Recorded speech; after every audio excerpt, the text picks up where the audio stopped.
Leslie Nielsen is a washed-up, Pepsi-swilling Hollywood detective transplanted to a small Canadian town, pretending to be a small American town, and he's investigating cannibal rednecks, multiple cars falling into quarries, and murder.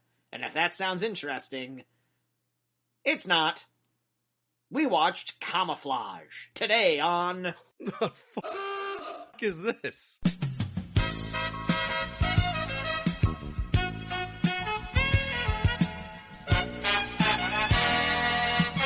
Doing us a favor by being on the show. You were like, this is going to take 4 hours. I'm like, fuck you, Jameson. You asked to be on the show, too, and I'm like, okay. I was drunk and I didn't know what I was signing up for. That's not an excuse. How hungover are you right now, by the way? Oh, I'm like less hungover than I was on your Saturday. Messages were not making sense last No, that's about right. They weren't. Normally we do a clap to start, but I like that. I like what you two just said. I think that's going to be the intro for the pod. I think that's going to be the intro for the episode. Good. Let's just segue right into it. Hello, however you wish to self-identify, and welcome back to The Fuck Is This, where we dive through DVD bins, sort through streaming apps to find the weird, the bizarre, and the unloved. I'm your host, Kaz Lesgard, and joining me always is my co-host, Jameson Rafter. Hey, Kaz, boy, you're really painting me in a good light today, aren't you? So it's your birthday. In my defense, it was my birthday, so yeah. I decided to cut loose and ring in the big 3-5 that I turned. Ring in the big 3-5 in this never-ending hellscape that we're currently living in. You had an online birthday that I couldn't figure out how to join because my computer is from the Stone Ages. You had like a little virtual meet and greet. It sounded vaguely Final Fantasy-ish. Like, what was the deal with that? So it was called GatherTown, and I discovered it when work started doing this for one of our work events. Like, we have like a Beer Friday at the end of every month. So what this was is it's sort of like a top-down little virtual room where you can make a little character and you can walk around this virtual space, and it looks like the old Final Fantasy games. And, you can set up different, you can have like a poker room in there. You could have Pictionary type, game. And if you hit Z, you could get your character to do a little dance. It was a lot of fun. If you hit Z, you can get your character to do a look. God damn it, I need a new computer. If anyone's listening out there that wants to I'll set up like a GoFundMe just for buy Kaz new shit. If you're a fan of the podcast and you don't want me to record on this 2013 laptop anymore, send money to the link. We're gonna put link in the bio. Mm-hmm, yeah. It's no charity. There's no charity. I just need money. Just give me money, please. Fuck, we need to start making some money off this show. We have no brand deals, we have no sponsors or anything. It's because it's you and me shouting into the void, buddy. That's the sad reality. The sad reality of the fact. Any asshole can have a podcast now, and there's two of us. It's two of us. Absolutely, yeah. Anyway, speaking of assholes, Leslie Nielsen. So today, we were watching 2001's Camouflage, a barely talked about Leslie Nielsen comedy that was shot here in Vancouver. Oh, okay. Yeah, so we're gonna be able to see some iconography in here, some familiar stuff. I'm gonna be maybe a little more nice when it comes to my criticism of today's movie, largely because I think a lot of the people involved who worked on this movie are still working in the industry, and I probably am going to run into them at some point. Yeah. So I'm going to try and be as positive about this experience as possible. Someone who does not have to be positive whatsoever, and who I know probably won't be, is our guest today. Jameson, who's our guest right now? Leslie Nielsen, #1 super fan. This is a woman who I've had the pleasure of knowing for many years now. She's a great friend. She's a DJ. She's a hairstylist. And she's the creator of the popular Vancouver dating blog, Virginia Does Vancouver. Virginia Lynn. Hi. How are you guys? I'm good. Yeah, I'm all right. Ready to get bored out of my mind, Leslie Nielsen. That threw me through a loop. I think you might be the first guest to ask us how we're doing. I like that a lot. I'm giving you the bullshit answer of I'm not fine at all. I'm a mental and physical wreck right now. But if I answered you honestly, and I'm hungover, that would be the entire podcast. So moving on, I'm fine. It's host problems. I've been hosting karaoke and events for 11 years. It's I'm how are you guys? Don't bother with me. I'm nobody. But that's our guests. I like to think that we are filling a void on the internet that with our podcast, all other podcasts, their guests are somebody. And we like to shine the light on the nobodies of the world. We're all nobodies. In fact, we've skirted a couple of times, occasionally we have some guests that, like, might accidentally be somebody, but they'll be nobody again soon. So thank you for being on the show. On this show, we watch weird, crazy, bizarre, baffling, questionable movies that people don't generally watch. Most people have never heard of them before. Virginia, what would you say is one of the weirdest movie watching experiences you've ever had? What's a weird movie you've seen somewhat recently? Recently. Or in the past. I don't know why I added that qualifier. Unpopular opinion. The weirdest movie, like, I find, and I am not a Disney fan whatsoever, I cannot stand Fantasia. It is, like, the worst frickin' thing I've ever seen in my life. I don't know why, that's the first thing that comes to my mind is Fantasia. I hate it. I feel like I need to drop a hell of a lot of acid to watch that. I mean, once you get a little bit older, Fantasia becomes a drug movie. I'm just laughing at the concept of someone not liking Fantasia, someone like watching it just being all like, why aren't they fucking talking? Why are there hippos dancing now? Now the devil's here? Now the actual devil is here? Yeah, no, I get it. It's a weird movie. I'm gonna say, like, second place, we're gonna go with Rat Race. Do you remember that movie? Mm-hmm. Oh, yeah, I think I saw that in theaters. It's awful. Yeah, I can't even remember who's in it. But it ends with a cameo from Smash Mouth. Okay, I take it back.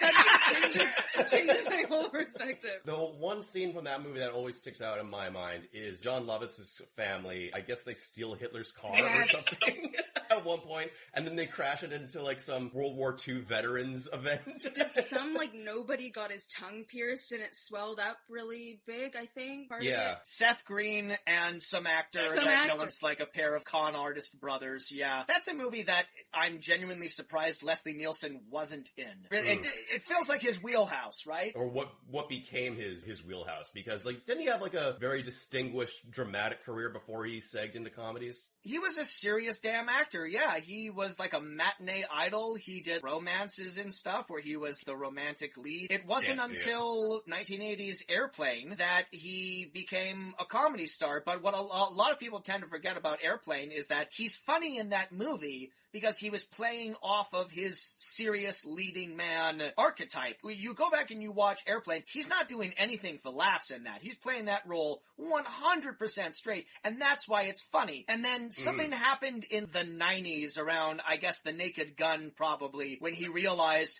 oh, people want to see me be a fucking moron, and then it was just that until he died, until he passed away. And he was just on that. But anyway, that's as good a segue as ever to bring up the main question on my mind. Virginia, you have stated that you hate Leslie Nielsen. You hate Leslie Nielsen, and you've also said that there's no real reason behind it. Talk about that a bit more, because I find that really interesting. There's absolutely there's not a lot of reason for me to do anything that I do in life. I just do things. And I think I have opinions for no reason. And you're allowed to have opinions.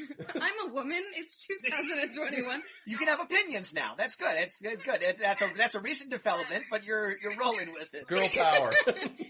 No, I'm like, okay, I get it. He's Canadian. You know, that's cool. He's from Regina, and I just don't give a shit that he's dead at this point. I never want to... It was a while ago, too. It was like a decade ago that he died, so most people don't give a shit that he's dead. I wasn't paying attention, and I don't give a shit. Like, that's as far as I'm getting. But no, his face, and the fact that...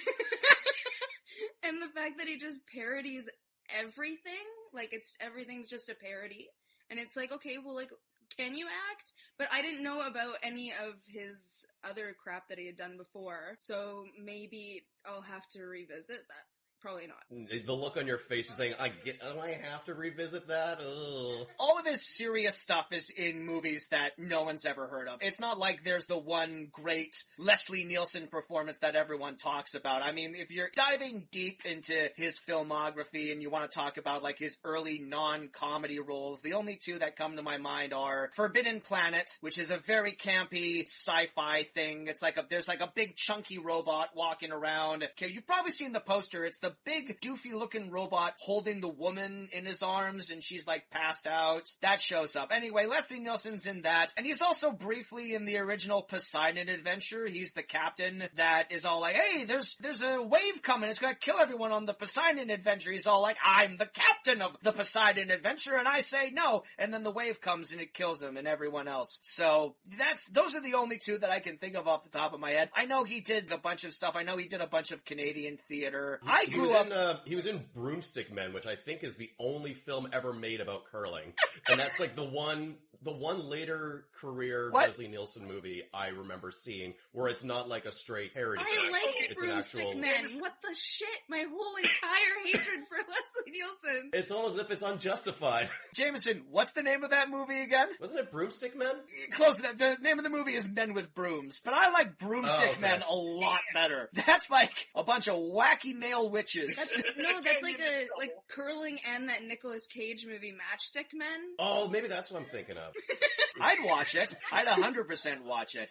I grew up really loving Leslie Nielsen. I don't know if that has anything to do with the fact that I grew up a boy, so maybe my sense of humor was skewed for things that were a little more stupid, but I grew up really liking a lot of his movies, a lot of the bad movies too, movies that nowadays I will fully admit are not good movies. Like I loved Spy Hard. I watched that a lot. I had Wrongfully Accused. I had Wrongfully Accused on VHS. That is a movie I have probably watched 20 times. Yeah, I really did like Leslie Nielsen comedies when I was a kid, like especially Airplane and the Naked Gun series.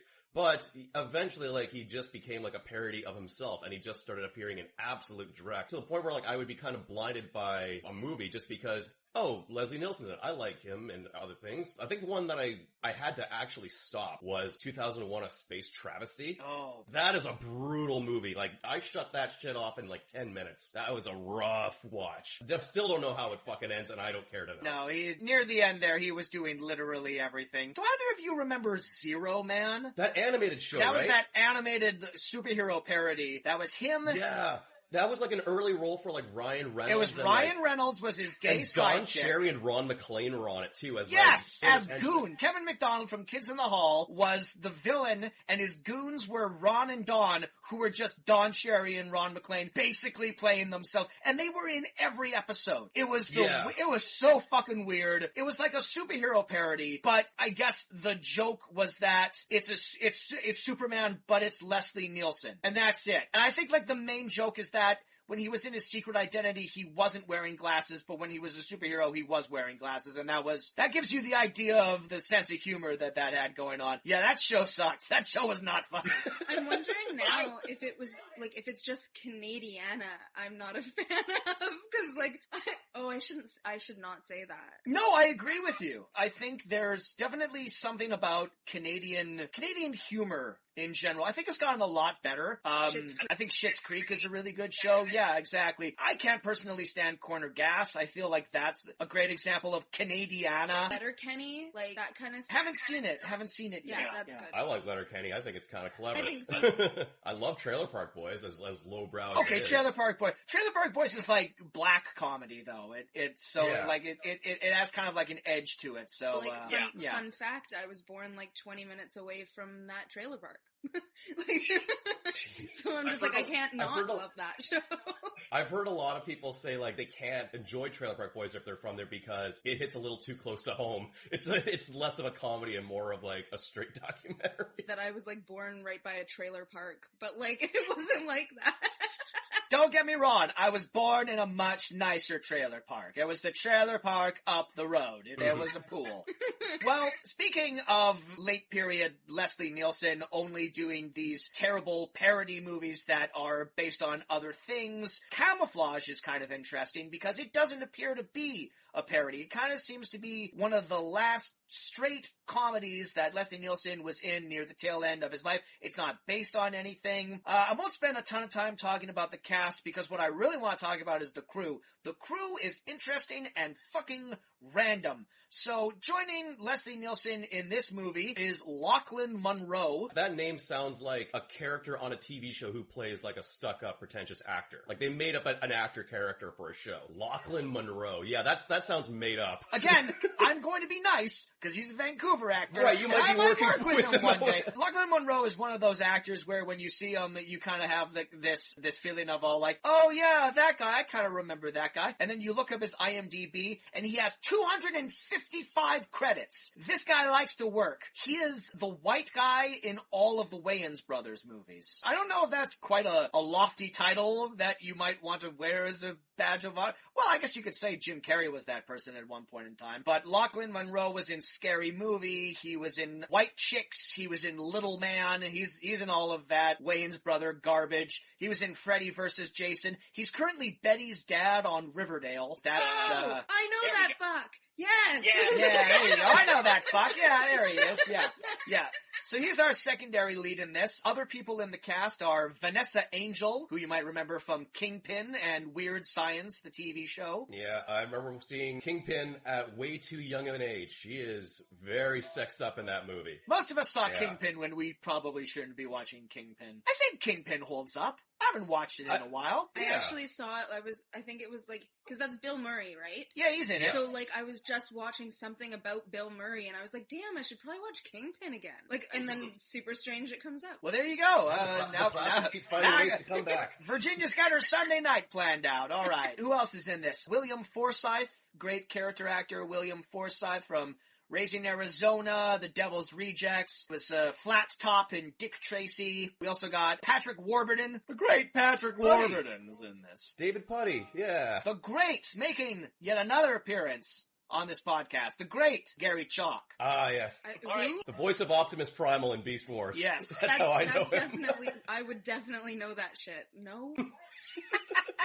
How are we friends, Virginia? You don't like Leslie Nielsen, you don't like Rush, you don't like Beast Wars. Carry your ass at trivia night. You are the anchor, especially when it comes to the music rounds.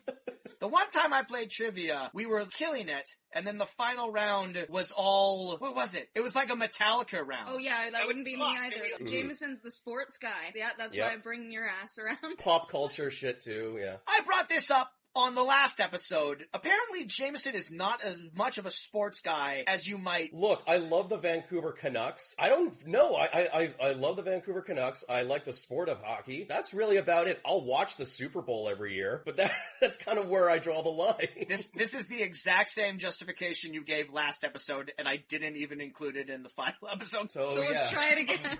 I'm looking forward to this being cut again. You haven't taken the time to research any more sports facts for my out of nowhere sports bombs that are now going to become a part of every episode? Like, am I going to have to start doing that? Like, shit. If you could. Off the top of my head. If you could, I would appreciate it. Thank you. All right, well, here's one for you. Sports bomb! There you go. This last Super Bowl, Super Bowl 55, which was held in Tampa Bay, was the first time in NFL history where the home team got to play at their stadium. The Super Bowl changes venues every year, and so the home team really tried to play the big game at home. This was the first time that the host city's team got to play in the Super Bowl. Facts. Yeah. And that's kind of amazing to me. Like, cause I don't know how old the Super Bowl goes, how far back it goes. Probably 55 years, cause this was Super Bowl 55. Keeping this all in. Alright, let's talk about, I'm sorry, man. I'm sorry. I don't mean to tease you. I apologize. Yeah, you do. Look, make me learn something. Do architecture bombs on me or something, and then I'll have to look up classic Greco-Roman killers. Yeah, I don't know. Just keep me on my toes. This is what makes good podcasting. Is the act of spontaneity. No one knows what's going to happen. I hate the spontaneity aspect of our show. I know, and that's why I keep drilling it into you, because it makes good content. The director of Camouflage. This is what I wanted. This is my long-winded way. I have so much to say. This is not, remember when we said this was going to be a short intro? We were going to get right into it. This is our most rambly intro ever. What am I doing here? All right. Thanks for being on the show, Virginia. So, the director of Camouflage is James Keach. He is the not as famous brother of Stacy Keach. We all know Stacy Keach. I know the name, but I don't think I've seen anything that he's in. Well, as actor. He was he was the cop in Up in Smoke. He's in American History X. I know him best as Titus's dad on Titus. Remember Titus? Remember that sitcom Titus? He ran a garage. He was a comedian. Talk to the camera. Yeah, no, I remember the show. I thought he was hot. Like, I was, 11. What? Jameson, you kind of look like Christopher Titus. I don't think I've ever... I look like every blonde white guy actor. You do. You do look like every white guy. That is true, yeah. Anyway, James Keach, he's an actor. He never really hit it much as an actor. He has a couple of roles in movies. He was a motorcycle cop in National Lampoon's Vacation. He was the warden in Walk the Line, which is a movie that he also produced. The most high-profile thing James Keach, I suppose, could be associated with. It's a Western film that he co-wrote with his brother called The Long Riders, about the famous Western outlaws, Frank and Jesse James, the Younger Brothers, the Miller Brothers, the Ford Brothers, all of those classic outlaws. The hook about The Long Riders is that this is the only movie about these famous brother outlaws where they cast actual brothers. It's an all-brother cast. They did that for all of the roles. So, the Younger Brothers, they're played by the Carradines, David Carradine, Keith Carradine, Robert Carradine. The Miller Brothers are played by Dennis Quaid and Randy Quaid. The Fords are played by Christopher Guest and his brother Nicholas Guest. I didn't even know Christopher Guest had a brother who acted, so there's that. And then Frank and Jesse James are played by Stacy Keach and James Keach. James Keach played Jesse James in this movie that he co-wrote. I just thought it was interesting that Jesse James, the most famous outlaw, is played by the least popular actor out of all those actors that I just noted. I watched The Long Riders last night in preparation for this. It's fun. It's got some Western stuff in it. They rob a bank. They rob a train. There's a shootout. There's a super fucking bloody shootout. Someone gets shot through the mouth. And you see the bullet come out the other side. It's pretty good. It's kind of slow and not really plot driven, but there's some good Western shit in it, so kind of a light recommend for me. So what about Camouflage? The two other people I want to talk about here, the composer of this movie is the awesome Mark Mothersbaugh, lead singer of Devo. Oh, Whip It. Yep. Whip It really Who also has a long and varied career as a film composer. Almost kind of dwarfs his work in Devo. His film composer stuff, he has way more credits in film than probably the discography of Devo. He also did all of the music for Pee-wee's Playhouse. He did the opening theme to Rugrats. He wrote all the music for a little video game called Crash Bandicoot. I hate that guy. So if you need if you need wacky It's a miserable music day for Virginia. All of the things I hate wrapped into one cast and crew. I genuinely never met anyone who hates Rugrats. Angelica, that bitch. But we're all a little Angelica. That was the point of that show. Might be a lot of Angelica, to be honest. All of the babies It's a are little different too real. elements of our personality. Angelica is the id. It's sad because now I'm damn it, I'm probably Angelica. Anyway, no. It's a little too close to home. Okay, but you may not like either Rugrats or Crash Bandicoot, but you can't deny when you think of when you say those two things, you know the music we're talking Yes. about though. That music is iconic. And I don't think Devo when I think of that. You know? That wouldn't be my first thought of oh, that sounds like an 80s band guy. Yeah, but that's, the film composing is different from being in a band. I mean, you wouldn't watch The Social Network and immediately think of Nine Inch Nails. Maybe you would. I don't know. I don't know you. I've just met you, so I don't know.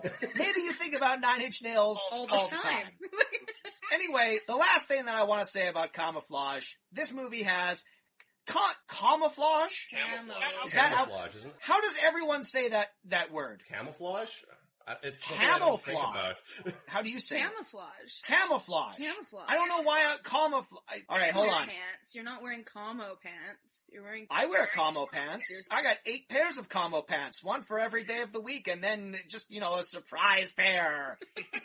Interesting. That's why you do this podcast.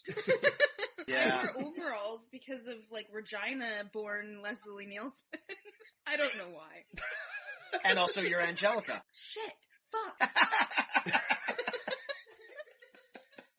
Anyway, the last thing I want to say before we take a break and watch this movie has 3 credited screenwriters. They are Carl Schanzer, Nigel Dial, and Reginald Perry.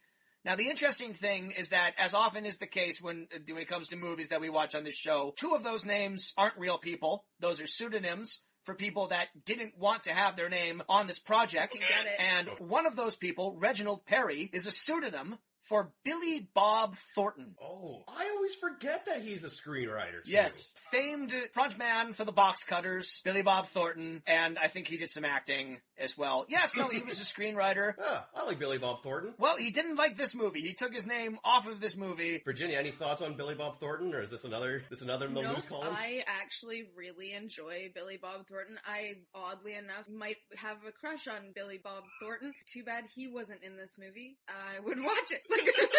I'm about to watch it regardless. Something to look forward to. I find that so interesting because I've always viewed Leslie Nielsen as sort of like this lovable scamp who went around with his one desire to just entertain people. And I think Billy Bob is kind of an asshole. So we're on complete, I'm the mirror image of you. I mean, I'm Angelica, who's a bitch. It would make sense that I would be attracted to Billy Bob Thornton, who's a huge douchebag. But, like, I don't know. There's just something about him. But, like, Leslie Nielsen, no. Like, I don't know why he reminds me of, like, Steve Martin and, like, John Cleese, and I am not a fan of that kind of humor, which is sacrilegious, I'm aware. It's borderline treasonous to the country. I know, and I feel bad about it, but I don't care. What is your type of humor?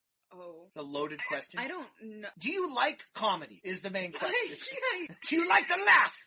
I do. I honestly, like, wow. This is like I didn't think that I was gonna come on a podcast about, like, what the fuck movie is this? And have, like, revelation about my personality. Alright, Virginia needs some time to process we're not usually like this. This is about as deep as we've ever gone on. I'm like, I might need, like, legit therapy. Like, I don't know. Hey, you asked me if you could come on the show. Again, I'm saying I was drunk and I'm not sure that I want to be here anymore. Well, let's make this worth your while. We broke the guest and we're not even halfway through. While Virginia takes a moment to think about her life, think about her choices, let us take a break, think about some things, and we'll go watch Camouflage, and then we'll tell you what the fuck was the deal with that after this. Stay tuned. I may wind up hating Leslie Nielsen after this, too. Hi, everyone. I want to spotlight a couple of charities this week, so I'll try to keep this brief and to the point. Firstly, it goes without saying that things are extremely bad right now in Texas. An unacceptable number of people are without power or running water, so if you have any surplus cash right now, it should be obvious to everyone that people down there need as much support as possible. So this week, I want to spotlight 2 organizations that you can donate to. The first is feedingtexas.org, an organization that exists to help everyday Texans who are struggling with hunger and food insecurity, and they're working to find solutions by managing and evaluating their state-level portfolio of nutrition education programs. You can donate at feedingtexas.networkforgood.com. I also want to spotlight the Other Ones Foundation, an organization that works to find innovative solutions to Austin's downtown homelessness crisis. Right now, a lot of the media is focused on the homeowners losing power. Not enough focus is on the significant homeless population who are also struggling under these severe weather conditions, who, in such case, have only organizations like the Other Ones to turn to. So if you'd like to donate to them, you can find them at twofound.org/donate. And once again, we will include the links to those websites in our show description. Thank you very much. Please give what you can. This is a very scary time for people in that state currently right now. And now, back to the show.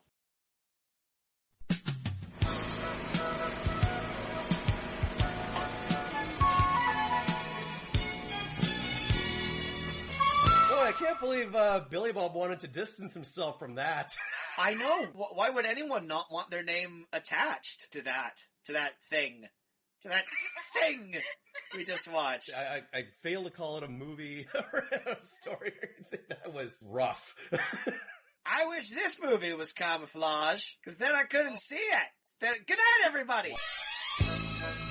If only it were that simple. You know what's fuck? Like, I was mentioning this to Kes just before we started going here. Like movies don't just happen arbitrarily. It takes months of, like, planning and pre-production and meetings. Just years sometimes. Yeah. So at one point, everyone involved had to know what the hell was going on in this movie, and they could have stopped it and made corrections at any time. First of all, because you told me, like, don't watch the movie, you know, we want fresh eyes on this. And when I heard the name Camouflage, I was not expecting this. I was expecting maybe, like, a military type situation, you know, like a Stripes kind of situation. Yeah. I don't know what this was, but this wasn't what I was expecting. Why was this movie even called Camouflage? Nobody was wearing camouflage. One woman says it at one point. And the title drop. You know what the deal is around here. Nothing's like it seems. Everything's camouflage. They do a title drop, and it's very pointedly a title drop. She almost kind of looks at the camera. And you're like, oh, is that gonna mean something? No, never comes back. Never comes back. No one's in camouflage. No one's hiding anywhere. So, yeah, I really don't understand the title for this one. I also don't understand the plot. I mean, if I had to fucking hazard a guess, you know, it's a detective story. So the truth is camouflaged, and it will be, you know, revealed as the mystery unfolds itself. But I gotta be honest, like... It's pretty sweaty, man. That's a pretty sweaty explanation. It's not great. I'm not proud of myself for that one. What a fucking mess of a movie, though. Oh yeah, just bits and pieces. I mean, my working theory is that the genesis of this, it was a completely different movie. It might not have even been a comedy when it started off. I think very clearly this was some sort of detective idea that Billy Bob and his writing partner were, like, hashing out. And then it just became that game Telephone. It just went through so many different people. At the end of it, we're left with a lowbrow Leslie Nielsen comedy drama. It's weirdly serious for a Leslie Nielsen yuckfest, to the point where he, like, drops all pretenses at some points and just delivers, like, full-on dramatic monologues about lost love and everything, and there's, like, tears in his eyes. I'm really just kind of at a loss for words on this. Like, mysteries are really hard to write because you never want to, like, reveal too much to the audience. You want it to be, like, a clever reveal. You have, like, make it fair for the audience. So, like, maybe if they picked up on some clues, when it all ties together, it makes sense and it's satisfying. I didn't get that feeling at all from this bullshit detective story. I didn't know what was going on at any given time. I was lost. The camera angles and the tilting, I was, like, kind of getting sick. I had that feeling too, yeah. This movie did kind of make me a little queasy at one point, because I don't know what was up with the director of photography, but regular scenes of just two people in a room talking, the camera would just, and it was subtle. It was like you were on a boat. It would just kind of move a little bit. The bar scene in the beginning, and that was the one where I'm like, holy crap, like, I don't feel good watching this movie. Like, I'm getting sick, and not just because of how atrocious the movie is. Like, like the actual, like, the camera work, I was like, oh man, like, I don't know how long I'm gonna be able to do this. Like, it's not that expensive to buy a tripod. Well, yeah, I mean, you don't want the camera on a tripod for your entire movie. You want some Steadicam shots. You want some shots to be following the characters around a room. Apparently, this was like a professional film crew, so someone would have access to that technology and be able to, I don't know, set up a competent shot of, again, two people just talking. But no, it kept dipping in and out, and it did everyone's favorite, the Dutch angle camera shot for a lot of establishing shots where it's just cars are driving down the road, but it's all sideways now. Isn't our movie interesting? Isn't life skewed like this? Life is never one way. It's always kind of to the side. And it's like, I don't know. I'm digging for a lot of insight. To say that, like, oh, well, like, you know, we're gonna do all this stuff or whatever. It's like somebody had a plan. You would think that someone had a plan, but this movie had no fucking plan. Not one plan was made. It was like, oh, we're gonna chuck a grenade for no fucking reason. We're gonna, hey, do you want a mint after we almost died?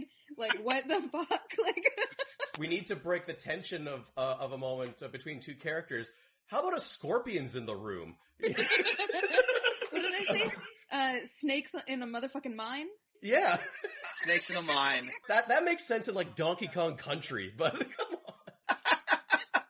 Holy shit, like, it seems to me that at some point, like, maybe there were 2 scripts for like 2 different detective stories, and then the writers, while they're working with like the papers that aren't quite stapled together, they bump into each other, and the papers all go flying. So like, oh shit, I think maybe this is like the right scene. It seems like a scene was kind of cobbled together between 2 or 3 different scripts.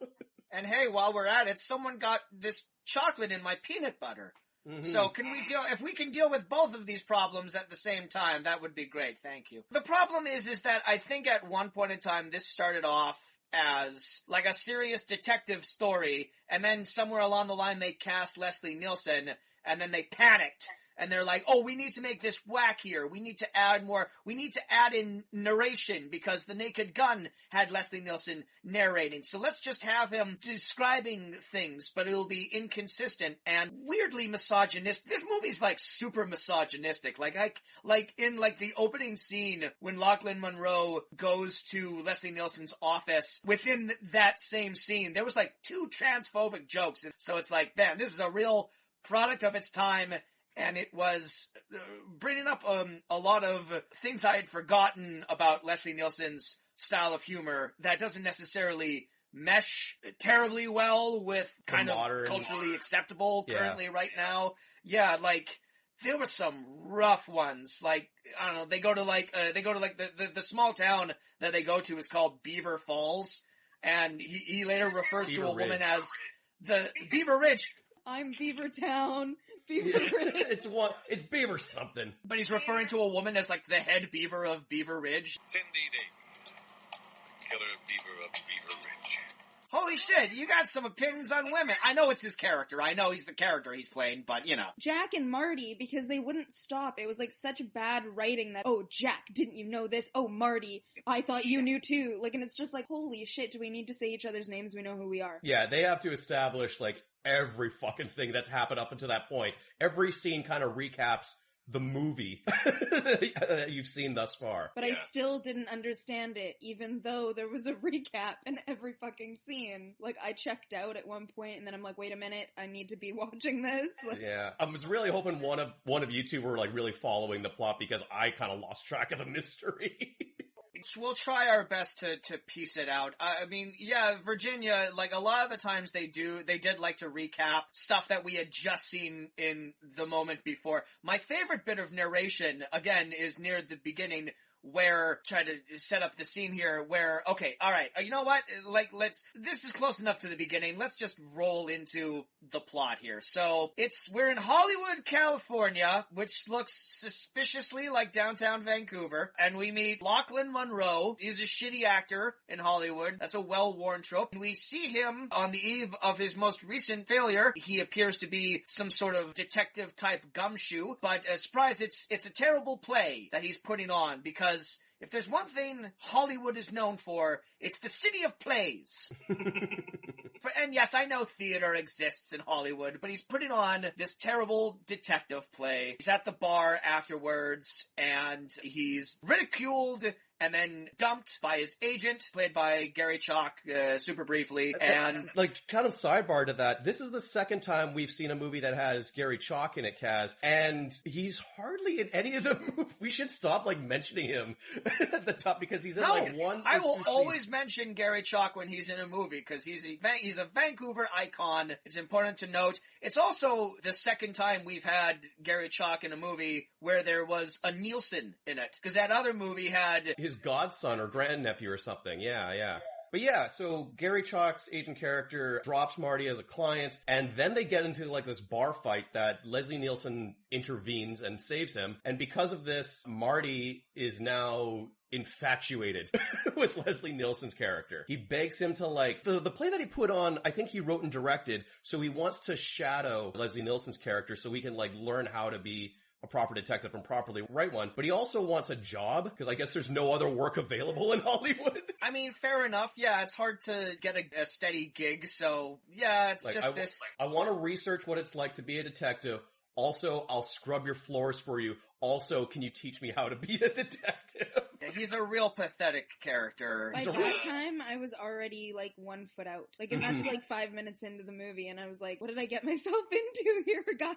Like, I didn't even understand that. Like, I know that makes me sound, like, super crazy, but, like, this movie is super crazy. No, not at all. Well, it's because they don't, it goes by so fast. It went by so fast, you can only kind of guess that's the reason. Because there's no reason why Marty would do any of these things, given the information that we've seen. We just know that it has to happen that way because we gotta get this movie. We gotta get this movie underway, guys. We gotta get this movie. We gotta get, like, this plot going. Yeah, from Marty's perspective, he just saw one guy assault his agent at a bar, and then the bartender casually mentioned, oh yeah, I think he's like a private investigator. Next scene, Marty's all like, I want to learn everything about you. I'm like, teach me. I'll be like your apprentice and everything. You certainly didn't show us that he was remotely interested in that in the scene that we just watched, but... Presumably Marty is, a trained actor, so he's gone through, he's built up his entire life to be an actor, and now he says, now you know what?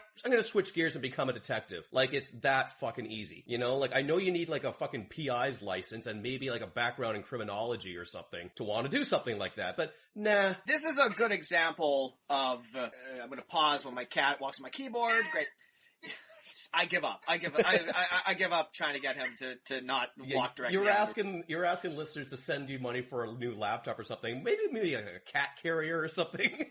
I have a cat. If I put him in there, this entire podcast would just be a cat screaming in the background, being let me out of this fucking thing. So this is a really good example of shit clearly being cut out of the movie or not filmed at all, because, in this bar scene, Lachlan Monroe, Marty has some sort of girlfriend who's, like, hanging out with him and being like, oh, hey, you got punched in the face by Gary Chalk, here, let me help. We don't learn anything about this girlfriend character. The next scene, when he goes to Leslie Nielsen's office, we hear the narration, we hear the Naked Gun narration, and he starts telling us all the stuff we already just saw in the scene. Oh, Marty was this guy, his agent dumped him, he got kicked out of the thing, and then right on the tail end of it he says, and his girlfriend left him for her girlfriend. Would have helped if they bothered to make that girlfriend character a character. Here's my main, I have lots of problems with this movie. My big problem with this movie is that every woman is a whore or crazy. It's really kind of despicable. And it's kind of gross. It's very,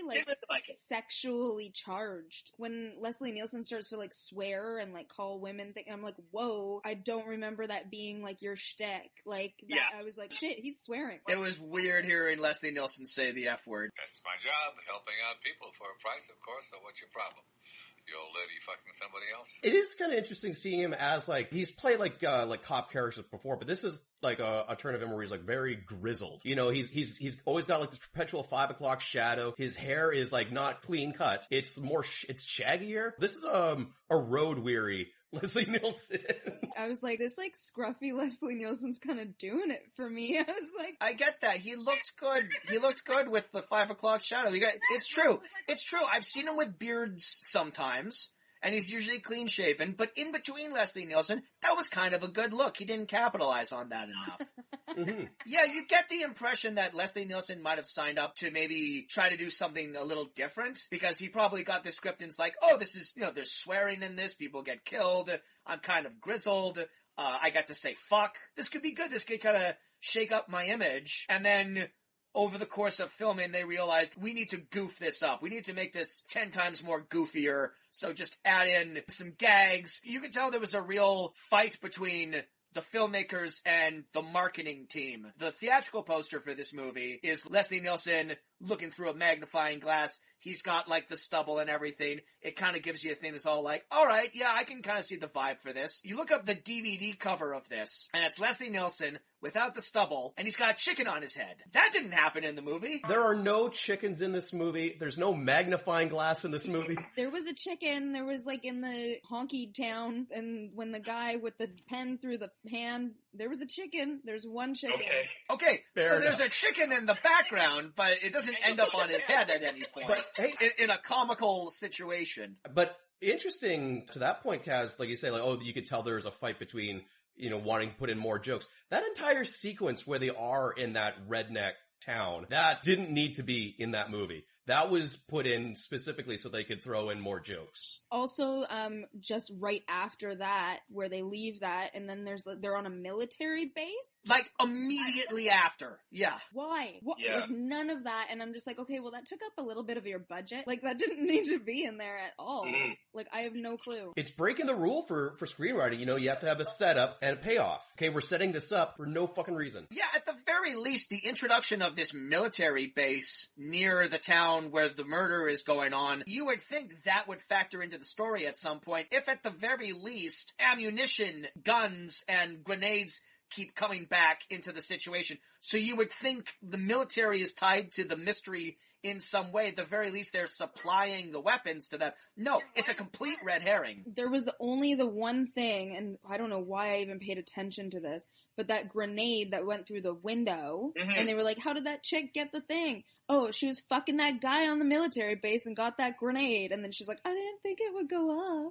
What the fuck? Like, and again, sexualizing the women, it's like, oh, the only reason she had a grenade is because she was banging some guy, like... I don't think they allow military guys to just take grenades off the base. Or just give a grenade to a civilian like that. I don't care who she's These are banging. small town, simple folks. Since we're talking about this rednecks, I mean, I didn't really get very far into the plot. Here are the bare bones of the plot, and I will get it out of the way, and then we can just talk about the individual scenes that are kind of interesting, because that's all we're going to be able to talk about anyway.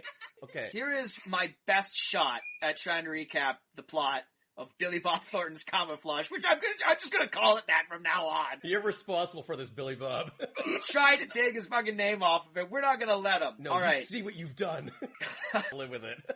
So Marty is this out-of-work actor. He goes to work for Leslie Nielsen's Gumshoe. Leslie Nielsen wants to retire. Marty's really annoying. He's all like, give me a case. I can do it. I'm frisky. I'm eager to get out there. And Leslie Nielsen sends him to this small town, ostensibly to spy on this woman with this adultery case. And when Marty gets up there, you know, he meets all these colorful small town characters. And when he's spying on the woman, it turns out that she's actually sleeping with her husband. That actually is a dropped plot point that does in fact come back into the story later on. That's one of the few plot elements that actually comes back. But as Marty is spying on these two people having sex in a car, there's a big explosion, and he picks up on his microphone the sound of someone being stabbed, just being murdered, saying, no, don't stab me. And then as soon as he picks that up, there's a big explosion. Leslie Nielsen comes back into town. They investigate this dead body that only Marty heard actually being killed. No one else believes him. We meet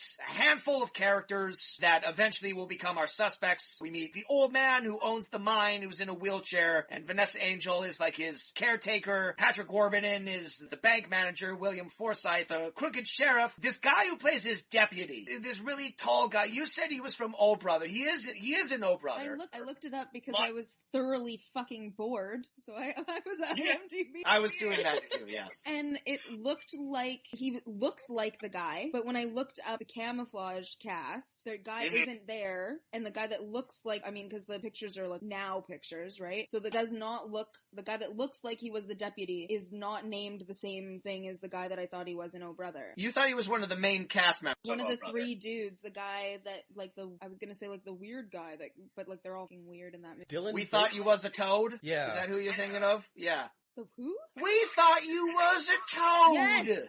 The one that gets hooked with the Amazon women. The sirens, yeah. Yeah, those guys. That guy. That's Tim Blake Nelson. He's a slightly more known character actor than this guy, but that guy was in Oh Brother, Where Art Thou? He's not the guy you thought it was.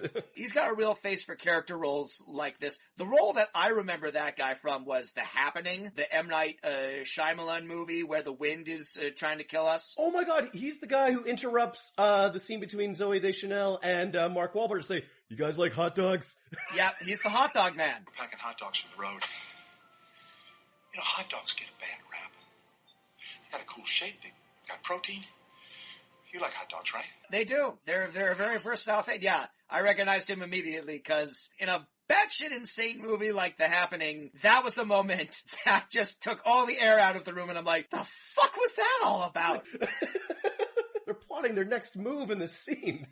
Yeah, So the movie is just them trying to figure out the mystery behind this murder, and it's not even really a mystery. It's Vanessa Angel, because economy of characters, and as soon as the sheriff shows up, he's instantly suspicious. So it's like, well, it's not him, because that's the red herring. It's never the person who's, like, instantly suspicious. It's always the person you least suspect. Yeah, but, like, you know, you could have fooled me, actually, because what is the sheriff doing at the quarry at night alone minutes after a fucking explosion goes off? We've already established that he doesn't trust, like, the out-of-towners. Like, gee, I wonder if he's involved. And turns out he's not. That's just a massive red herring that they really had to fucking force to be a red herring. Which is, like, normally the way that it goes, too, because, like, in, like, the CSI kind of way, where it's, like, the first person you meet is usually the guy, and then they distract you, and then they bring it back. So I thought it was going to be the sheriff, definitely. Yeah. Well, I mean, this movie is uninteresting enough that it could have been the sheriff,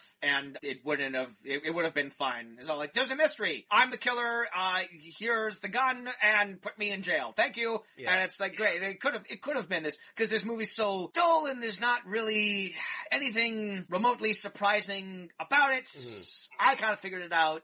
Well, I mean, like, they really expedited Vanessa Angel's character as, like, this sort of... so much. Like, the girl next door that, like, takes an immediate shine, Kaz, to... Shine gets! Hey! Except it's not... She doesn't take a shine. It's a duplicitous shine get. It's a ploy, yeah. And it's such an obvious fucking ploy, because she just met Marty... And she's like, oh, you're not like any man I've ever met. Come over to my place for a candlelit dinner hours after they first meet each other. That would be one thing. That would be confusing, Jameson. That would be one thing if at the end of that scene, she said, hey, come over to my house for a candlelit dinner. In the establishing scene where those two characters meet, they have maybe like 2 words to each other, and they're not even the focus of the scene. And the next time we catch up with them, they're having this romantic fucking dinner, and it's like, you didn't establish anything between those characters. Yeah.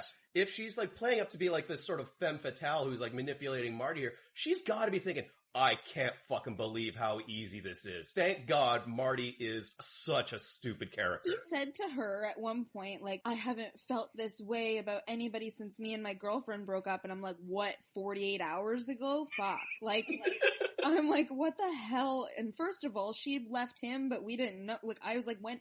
I didn't even know they broke up. Because they didn't bother to film that scene. And even in like the briefest moments where the girlfriend was actually on screen, they didn't even bother to establish that that was his girlfriend. That was just a woman he was hanging out with. I'm also gonna say, like, the way to get in my pants is to be like, hey, so I haven't felt this way since my last girlfriend. Like, it's like, way to make a girl feel special when you're trying to bang her. Like, I don't know. It's just like, this movie is so fucked the way that they're talking about women. The way I feel about this sexual encounter, I haven't felt that way since the last sexual encounter I had, and I just wanted you to know that. Yeah, and then wasn't she saying, like, I don't sleep with men, like, ever? And wasn't she sleeping with, like, everybody? She was.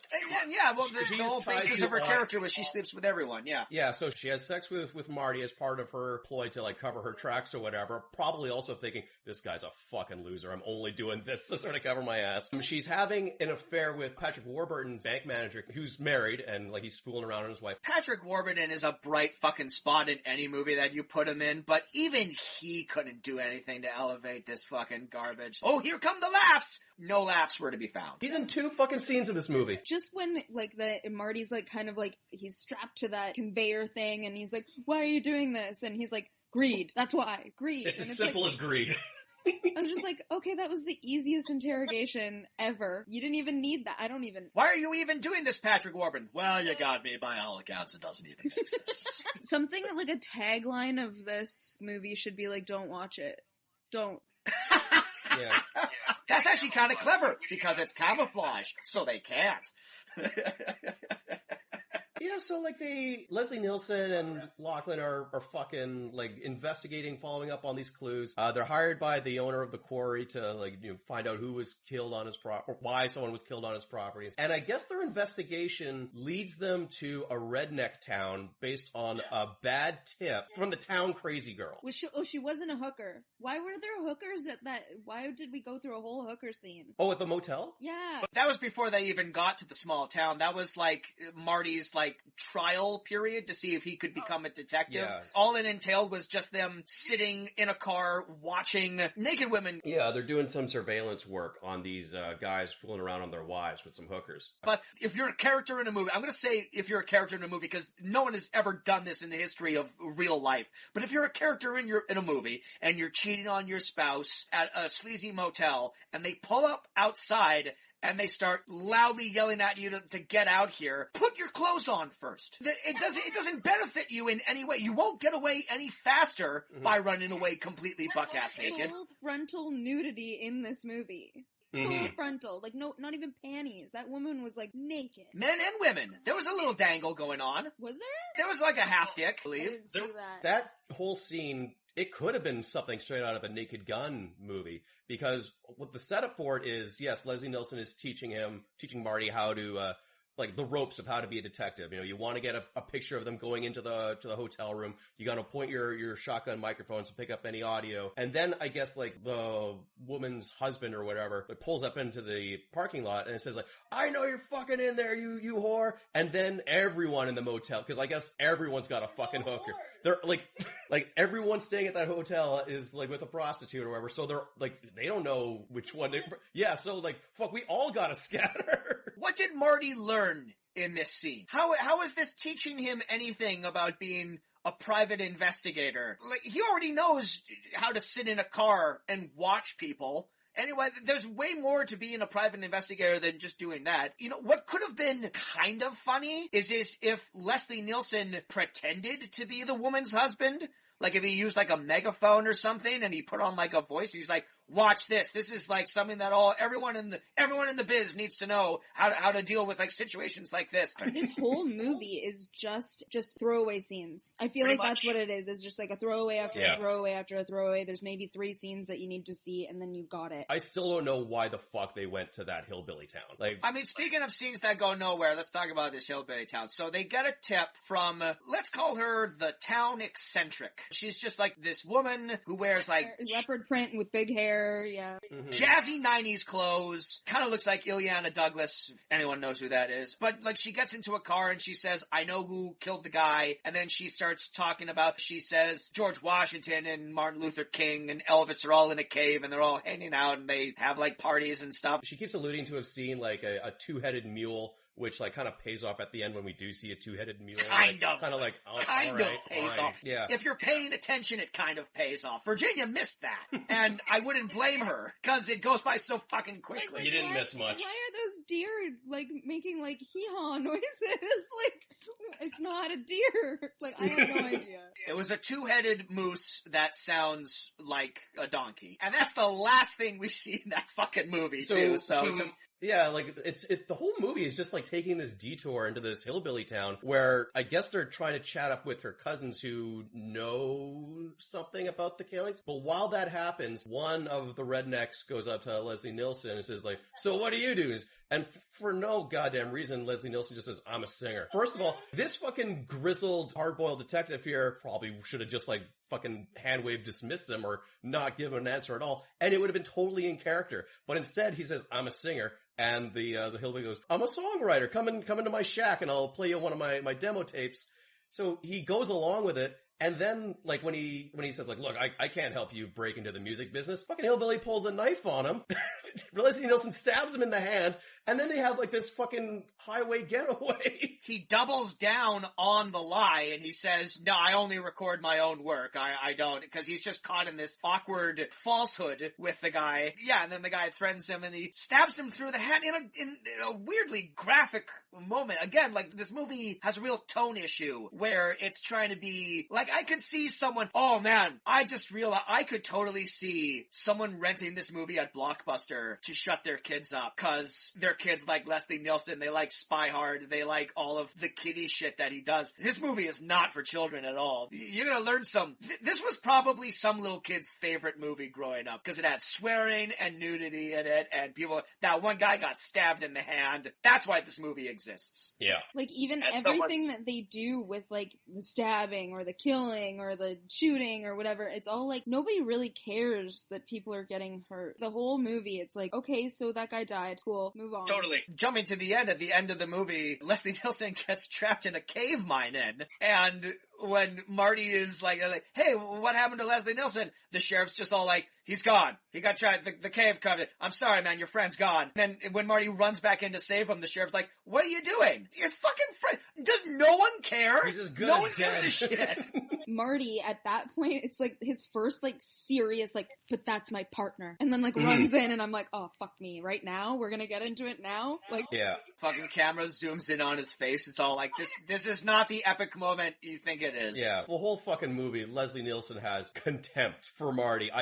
Marty is really, like, looking more into this relationship than he realizes. They never really become friends. Mm-hmm. Like, the narration says at the end that Leslie Nielsen is ready to retire. He kind of implies it's all like, yeah, I guess I can leave my detective business with this guy. It's not like I have any other friends. it's also like, oh, after this guy's first frickin' case, I'm just gonna leave my shit to him. Like, he's not a PI. He's not anything. He's just some rando. Marty's first case, which Leslie Nielsen cracked.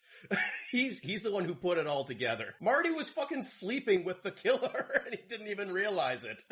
I should probably say before we get off this redneck scene, I mentioned earlier that I might eventually work with people who were in this movie. What I didn't realize is I actually straight up know someone who's in this movie. Oh, cool. His name's Brom. He's my friend Agnes's husband. I've only talked to him a handful of times. Nice guy. I did a play reading with him once, but it was surprising to see him. He actually does have one of the best lines in the movie. He is the redneck who's manning the spit, and when they ask him what he does, he says, I'm a stripper. Want some meat? I'm a stripper. You want some meat? One of my favorite Next time I run into him, I'm going to ask him about his time on Camouflage, because that was the other thing, is they're cannibals, apparently. Yeah. Which is something that just kind of gets dropped. It gets mentioned and then kind of dropped. So it's not enough that they're Confederate rednecks. They also eat people. Yeah, and it's implied that they're all Satan worshippers too. So just a lovely collection of people. Like, I swear to God, I thought that guy was gonna fly off the back of that truck with the shotgun. But, like, they're, like, chasing them for no fucking reason. Like, he stabbed him in the hand. That was a reason. That was a reason to chase someone. This whole scene doesn't factor into the movie at No, all. it doesn't. It's not even fucking worth bringing up because we got nothing out of it. it was like they didn't have a good hour and a half. You know what I mean? Like, ooh, we're only at, like, 76 minutes. We need to, like, add another 15 onto this. Like, for no fucking reason. We got some money left over. Let's have a car drive over a cliff. Multiple cars fall off the cliff in this movie. And, like, before they hit the ground, they explode. It's like it does one flip, explodes in the air, hits the ground, explodes again. I'm like, okay. And that's when I was like, oh, I wonder how much the budget was here. Like, there's just explosions. Left, right, and center. If they just not included that, they could have had a surplus with this movie.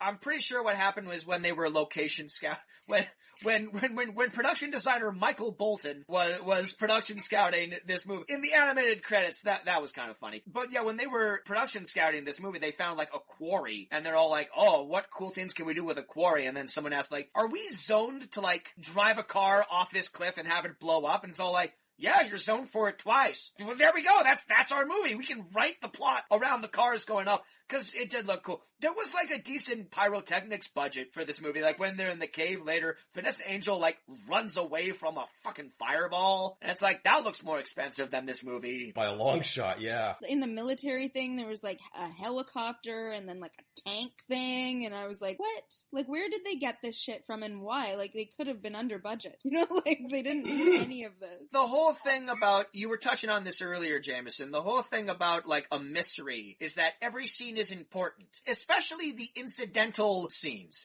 because those are the scenes where you're all like, I don't know why I'm seeing this. And then in the eventual reveal, it's like, no, that was important, and that's why we showed you that. But this movie has all the incidental, unimportant scenes. They just never bothered to make any of it tie back into the master plot. There's a sequence when they're talking to Patrick Warburton in his office where his wife comes in and, like, breaks their wedding photos, pours his coffee on his lap, slaps him in the face and all that kind of stuff. And you're like, okay, well, this is, like, informing the detective characters that this guy is having an affair. This is obviously going to come up and, like, be a part of their investigation. No, not really.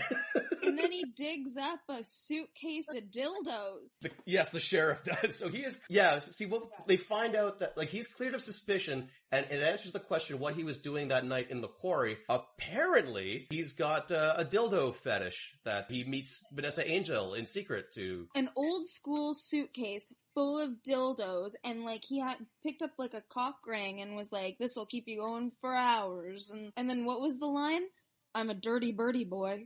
I'm a dirty birdie boy. That's the line of the movie. That I'm a is dirty absolutely birdie boy. the best Said with stone-faced intensity. Virginia, I do have to ask, was it an old school suitcase filled with dildos, or was it an old school suitcase full of dildos? You know, like the fact that the suitcase is filled with dildos is what's old school. No, because okay, excuse me here for a second. Those dildos were not old school. Like those were like new school dildos. You're talking to someone who literally works in sex toys, so I am aware, yes. Like those were not like old. Why was it fucking buried? Like, I don't understand anything that happened in that scene. But yeah, it was an old school suitcase full of dildos. My takeaway was that he didn't want his wife to figure out that he was having an affair with Vanessa Angel, so he buried all of his Dirty Birdie merchandise in the dirt so no one would find it. Look, all I'm saying is that, like, if I'm having an affair with someone, and he wants to meet, like, in an abandoned quarry, I mean, like, that's one thing right there. But he comes with a suitcase full of sex toys that is covered with dirt because he just dug it out of the ground. I might want to rethink my life choices. Hey, don't kink shame, Kaz. Shaming. Oh my god. No, I get that, but like that also was a scene that didn't need to happen. Like every scene was a scene that didn't need to happen. Okay, so like a putty. So even like they have this whole thing where like, what's her face? Vanessa, is her name Vanessa Angel? That's the actress. Vanessa Angel is the actor's name. I don't remember her character. He borrows her Jeep and is going to the quarry, and somehow she tells Putty that he's going? Is that because she's sleeping with Putty, she's sleeping with everybody? She wanted Putty to kill Marty and Leslie Nielsen, because I guess he was part of the murder plot to begin with, because she's sleeping with everybody in town. She's controlling everyone. She's controlling all the men in the town like marionettes through her feminine wiles. It doesn't really seem that way. Like, you know, there's even after the fact, you're kind of like, hey, what happened? Obvious that like, I'm in love with her and whatever the hell, but it has nothing, you don't hear much about her having control over these guys. You just find out, that's what was going on the whole time. Cool. Every scene that she kind of wanders into, especially when she's talking about Leslie Nielsen's character to Marty, like, oh, I was talking to Leslie Nielsen. He said that you're thinking of leaving town, or like you're getting a break in the case. Earlier in this movie, Leslie Nielsen just casually mentions, I don't trust that woman. I'm considering her a suspect. And if Marty paid any fucking attention whatsoever, he would know, well, there's no fucking way that Leslie Nielsen would confide to you about something like this. She's just there to bang the men, fill in the blanks as far as exposition goes, be the murderer. Well, so much happens off camera too, right? Everything about Vanessa Angel happens off camera. We find out who she's sleeping with off camera. We find out, how did you get here? Oh, I talked to Vanessa Angel off camera. You weren't there.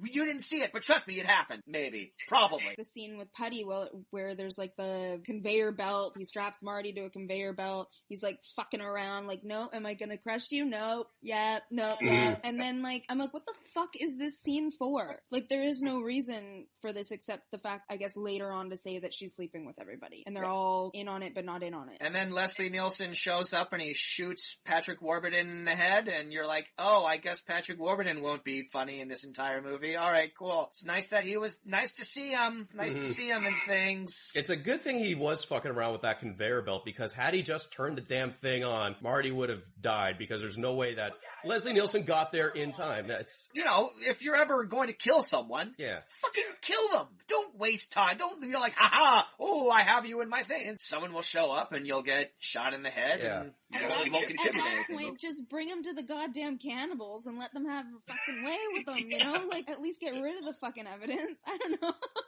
If you're gonna introduce cannibals early in the movie, Try to get them to eat someone. Yeah. it was like that when they were in Leslie Nielsen's van and he picks up a shuriken and it's all like, hey, what's this? And it's all like, oh, that's gonna come back. No, it's fucking, if you introduce a shuriken, someone needs to get stabbed by the shuriken at some point. Mace was like again and again and again. Like Mace is apparently like a cock block, eh? Oh, big time. Virginia, you came up with a very good point about the mace when Marty and Vanessa Angel are making out initially in her kitchen, and she's like caressing it, and she's saying like, oh, you're so erect, and then the mace goes off and it maces them both in the face. I believe you said something along the lines of, is his dick attached to his hip? She must know where the penis is on the body. Why did he bring the mace with him on a date? Also, I didn't know Mace was like a full 9 inches. I was unaware.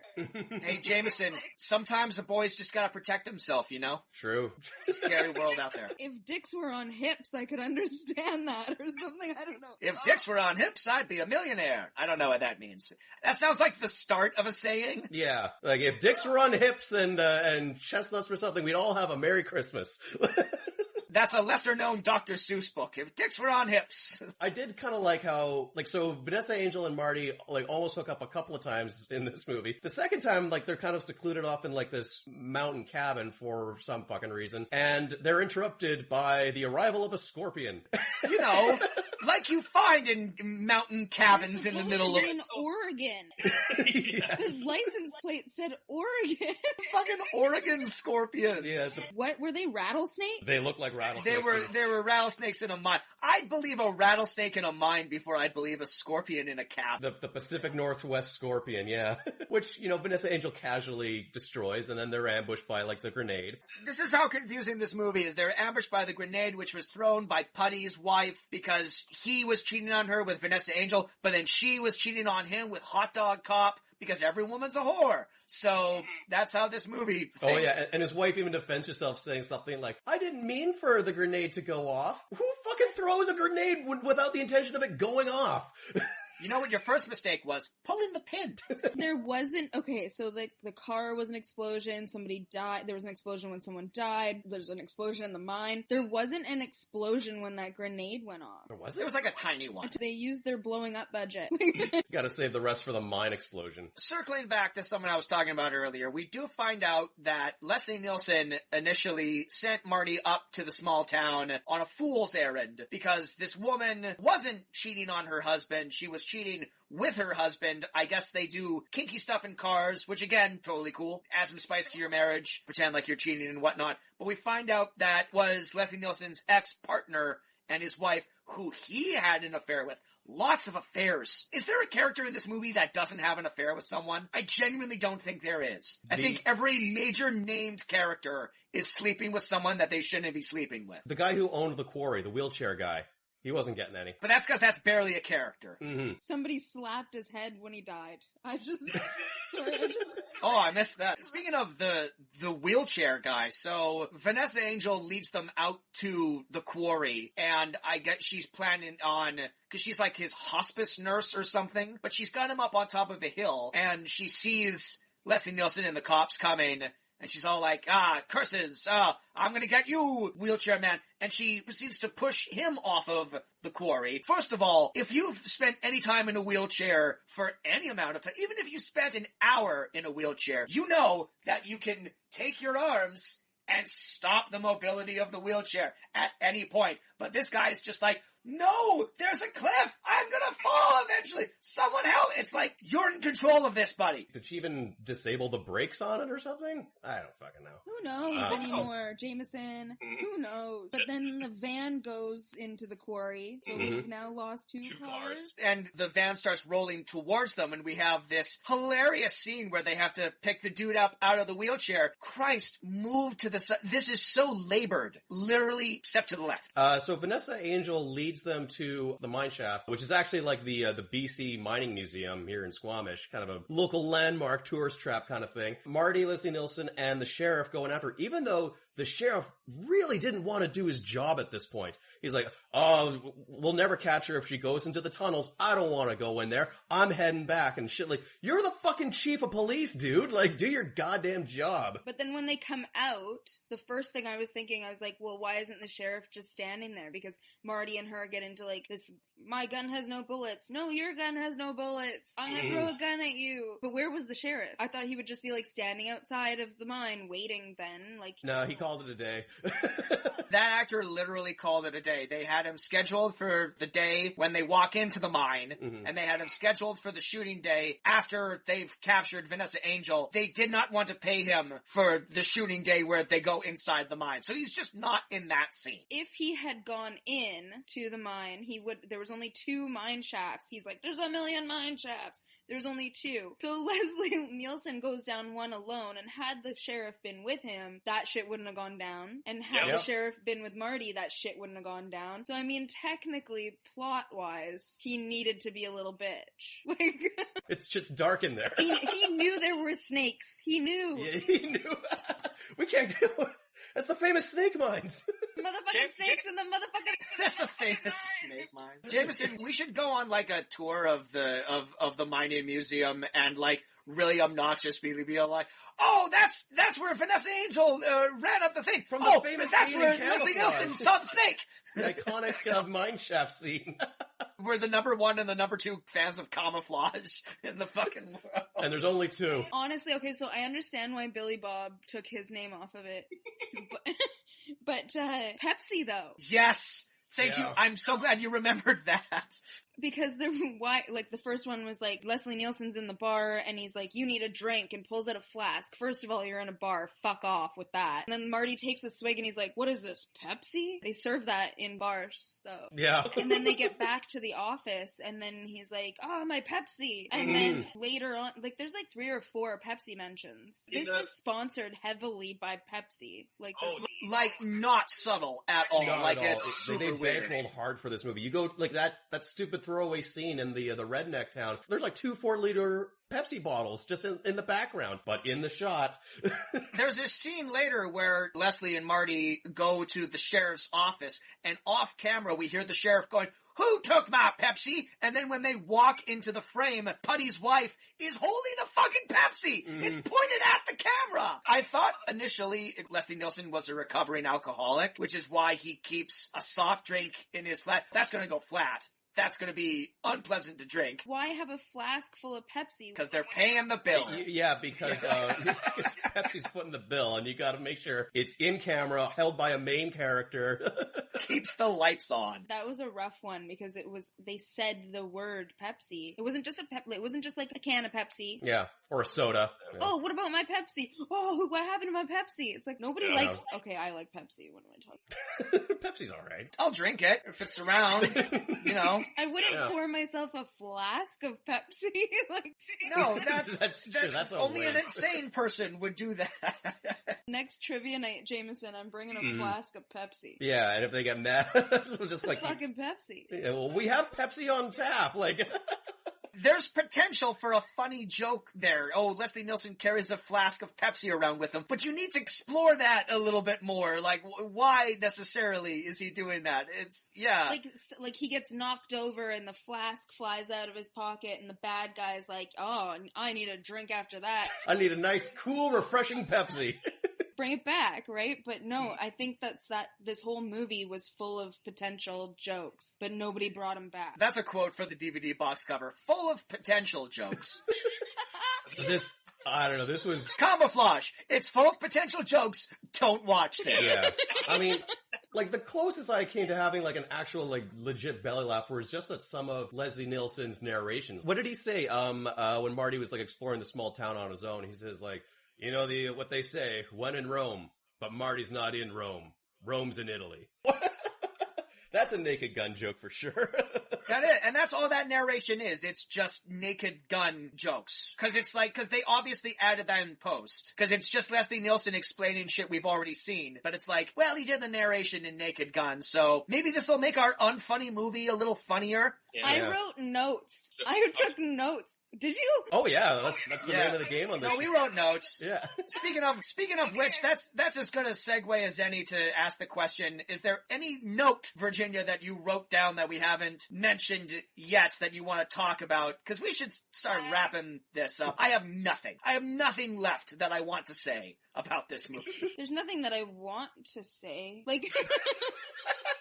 I said, like, my only character development in the entire movie was the fact that when Marty was an actor, he had earrings, and when he was a PI, he didn't. And I was like, oh, that's, you know, like, that's some rounding of a character. Yeah. You know, like... It's not even so much that he has, like, one ear pierced. Both his ears are pierced. He's straight up wearing earrings when he's in Hollywood. But, like, I was just kind of like, is that the most character development we're gonna get out of this fucking movie? Like, cause that was already like 20 minutes in. I was like, oh, he doesn't have earrings anymore. Also, if you're an actor, piercings are a detriment. Yeah, but you didn't know that in the 90s when you were gonna be a famous actor, so. That's true, yeah, that's a recent development that has just come about, yeah. One thing that I want to mention is in the part where Leslie Nielsen is like saying to Marty, like, we're in over our heads, like, we should get out of town now. Marty says, like, no, but we gotta see this case through, like, really building up to be like a better detective and a more driven detective than Leslie Nielsen. And Leslie Nielsen says, do you know what a bullet does to the human body? Marty goes, yeah, I've seen Terminator. Leslie Nielsen's like, you idiot, those are robots. And I'm like, okay, well, you haven't seen Terminator because only one android dies in that, and the rest is lots of fleshy humans who explode, so. This is what I mean about the potential jokes, is like, it's funny because it's lame. But then you could have brought it back and made it an actual joke. And I think that that's what the movie needed in every scene that was... Okay, all the scenes didn't matter. Could have mattered. Like desperate jokes where they're just trying, it's all like, is this funny? Maybe this is funny. Like, at one point, Marty is saying something along the lines of, like, oh, that's really bad. And Leslie Nielsen says, you think this is bad? Try getting bit by a pit bull with Tourette's. What the fuck does that even mean, man? It goes back to what you were saying earlier, that, like, they were writing this movie, and then at some point they casted Leslie Nielsen, and then the writing changed. Yeah. Something like that, because in the first 5 minutes, I was like, oh, this is interesting. He's a swearing kind of rough and tumble cop, or PI, or whatever. And then about like 10-15 minutes in, shit changed. And the movie completely changed. You know what fucking literally changed? In the middle of one of his voiceover narrations, his voice got weirdly pitched higher. I deal in the truth. Sometimes the truth hurts bad. When you get up at night to take a leak, crack your toe on the edge of the friggin' bed. Jesus, that hurts. What? I was like, it sounds like Morgan Freeman. When did Leslie Nielsen sound like Morgan Freeman? Look, they couldn't even get like a cameraman who would stop, like hitting the sauce for 2 seconds. I totally buy that someone in the sound editing room hit the pitch shift button for that one point, realized it, and is all like, no one will fucking notice. Who cares? No one's gonna talk about this movie on a podcast in 20 years. And I think that's like, that's it. I wish I hadn't. I wish I hadn't seen it. That begs the question, would you recommend this movie to other people, Virginia? Okay, so I'm gonna say this, that, which one of you picked this shit? That'd be Kaz. That'd be me. So I've never spoken to you before, and I'm not exactly sure that I would continue to want to. Once this is over, okay, good. I would recommend this. I would recommend it to somebody who fucking hated. Yeah. Somebody who, like, I just wanted to waste their day. And, like, and now I'm not gonna stop thinking about this movie for the entire fucking day. I bet you anything. I'm gonna stop thinking of, as soon as we stop this recording, this movie will leave my memory. Not me, like. And I have to edit this, so I will have to go back and watch parts of the movie again. I'm gonna be seeing it for the first time, because it's just gonna be gone. I'm exhausted. I'm mentally exhausted by this movie. That's not okay, because, like. Man, you're making me feel really bad. You should feel bad. This movie sucked. I hated this. And you guys do this on the regular, like, so, like. Yeah, welcome to my fucking life for the last 3 years. The movies are usually a little bit better than this. We've been on a bit of a run lately, which is now over, thanks to me. Look, the only reason I picked this movie is because it was written by Billy Bob Thornton, and I thought that was fucking weird. I thought that was a weird thing, and I wanted to see what kind of movie this was, and now I know happy about with yourself? I have a question for you. So since you've wasted my time. You're welcome. Go on. My time as well. My time's not as valuable as yours, but my time is, yeah. you allow me to pick your next shit movie. Yeah, Oh, yeah, we're always open for suggestions. You could have picked the shit movie for today. I think I gave you that option. Didn't I say, like, you would, like, is there any kind of movie, like, is there a genre you'd be interested in? An actor? And you said, no, just pick whatever. I think I said not scary because I wouldn't be able to do that during the day. Mm-hmm. All right. It's too bright out for scary. Yeah, but what's your recommendation? No, you want to recommend a movie for us to watch, but not for you to come back on another episode, or just whatever. I'm here to solely waste your time and some other fucker that I don't know that's gonna be a guest on your show. This is our punishment. Like, I'm just out here for, like, kicks, knowing that Yeah. Do you want to suggest it now, or do you want to do it off camera? Yeah, we'll totally. We'll do it off camera. Oh yeah. We'll Cool, keep cool. we'll keep the audience in This keep is the our audience in recommendations from suspense. Virginia Lynn. That bitch. Honestly, I think, like, that'll happen. Yeah, I'll find you, like, the worst Hallmark movie. Oh, shouldn't have said that. I mean, Kaz was on a Hallmark movie. Like, It's fine. It's fine. It's good. Hallmark's a great company.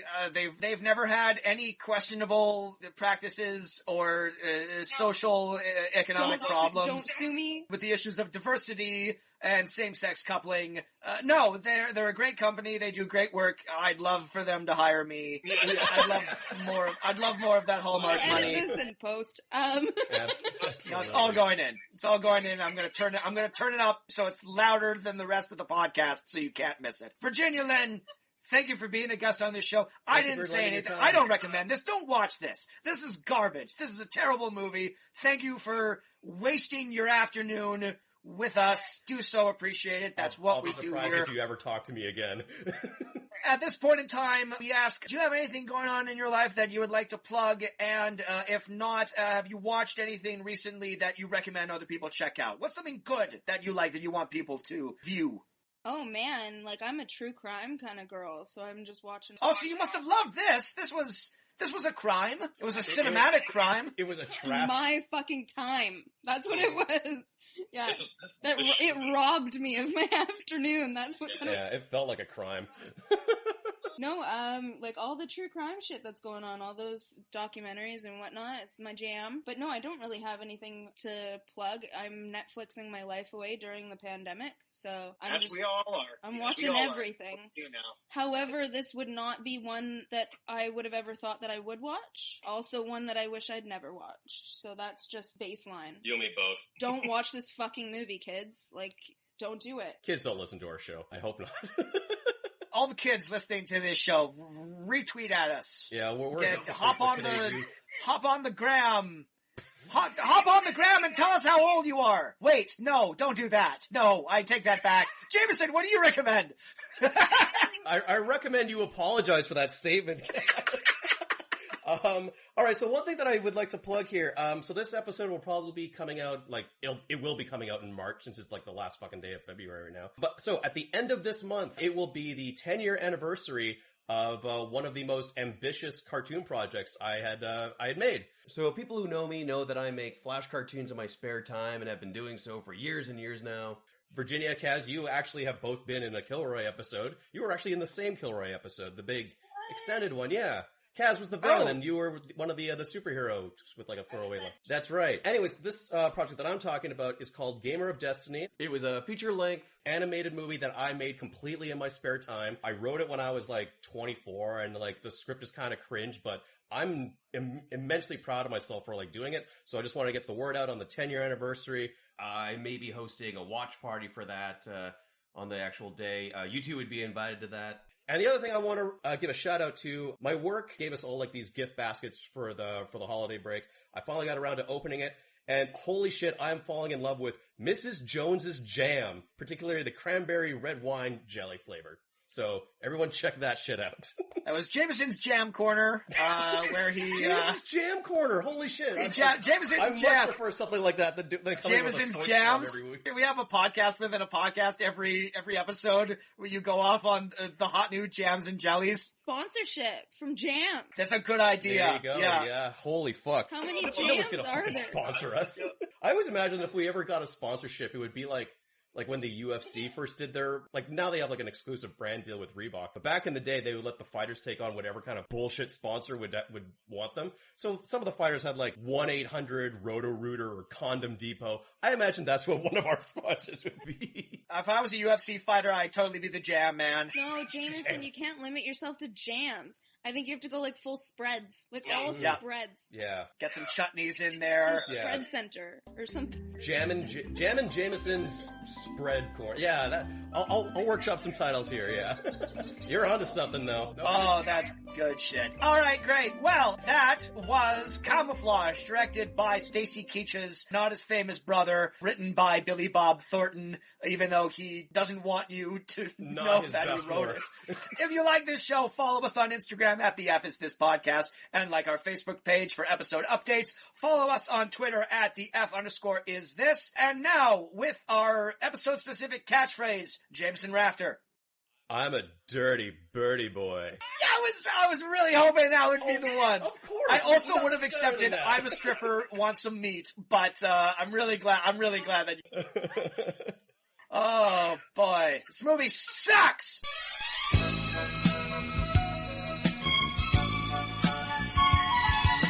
You like hot dogs, right?